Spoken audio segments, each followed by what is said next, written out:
स्वागत है आपका सिटीजन वॉइस में। मैं हूं शब।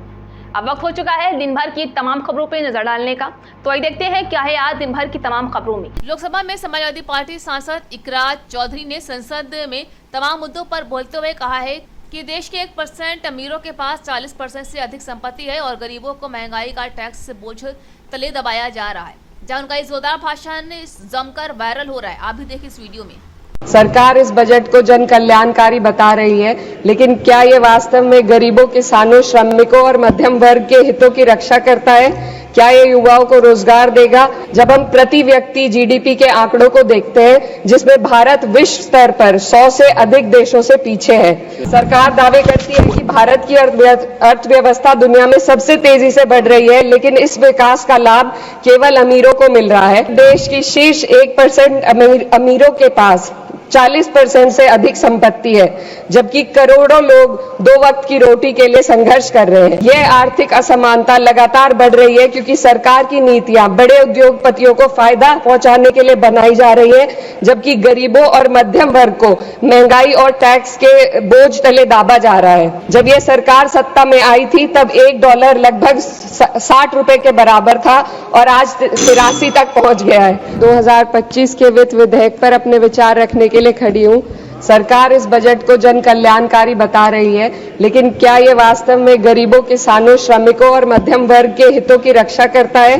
क्या ये युवाओं को रोजगार देगा? क्या महंगाई में राहत देगा?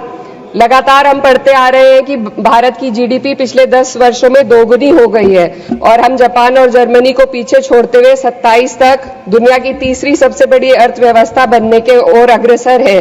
लेकिन यह उपलब्धि तब फीकी पड़ जाती है जब हम प्रति व्यक्ति जीडीपी के आंकड़ों को देखते हैं, जिसमें भारत विश्व स्तर पर 100 से अधिक देशों से पीछे है। 23-24 के लिए स्थिर कीमतों पर प्रति व्यक्ति जीडीपी केवल 1,24,600 रुपए है। ये कोई आश्चर्य की बात नहीं कि सरकार इस डेटा पर बात करने से बचती है, क्योंकि वे ये नहीं समझा सकते कि पूरे देश की जीवन स्तर में वृद्धि क्यों नहीं हो रही।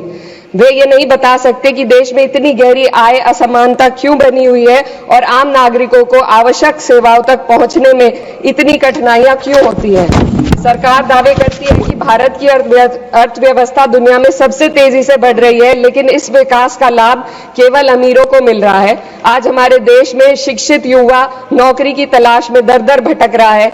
सरकारी नौकरियों में लाखों पद खाली पड़े हैं, लेकिन भर्ती नहीं हो रही।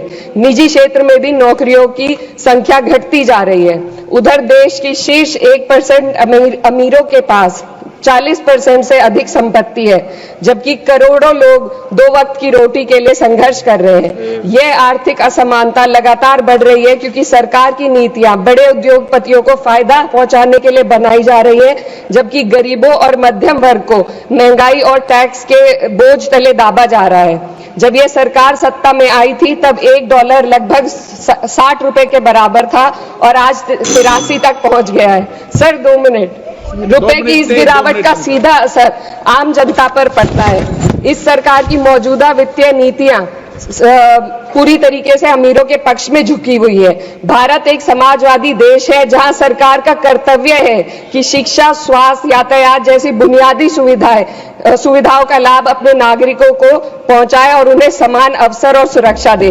भारत के सरकारी स्कूलों और अस्पताल की हालात लगातार बद से बदतर होते जा रहे हैं। सर बस किसानों पर अपनी बात रखना चाहती हूँ। हमारा देश तब तक सशक्त नहीं हो सकता जब तक हमारे किसानों को उनका हक नहीं मिलता। 2023-24 में भारत की 46% श्रमिक आबादी कृषि क्षेत्र में कार्यरत थी, फिर भी इस क्षेत्र को नजरअंदाज किया जा रहा है। सरकार किसानों की आय दुगनी करने का वादा करती है, लेकिन असलियत यह है कि खेती की लागत बढ़ रही है, जबकि किसानों की आमदनी स्थिर बनी हुई है। ट्रैक्टर और हार्वेस्टिंग मशीनों पर 12% जीएसटी में। सर 1 मिनट, सर किसानों का मुद्दा है, बस 1 मिनट सर, खत्म कर लें। हार्वेस्टिंग मशीनों पर 12% जीएसटी से किसानों को परेशानी और बढ़ रही है। यदि सरकार इस बोझ को कम कर दे तो खेती में फायदा होगा। साथ ही साथ प्रधानमंत्री किसान सम्मान निधि के तहत जो मिलने वाली राशि है उसको बढ़ाकर 6,000 से 12,000 कर दे तो किसानों की आय में। तो थी आज दिन भर की तमाम खबर, ताजा खबरों की अपडेट के लिए जुड़े रहिए हमारे साथ सिटीजन वॉइस पर।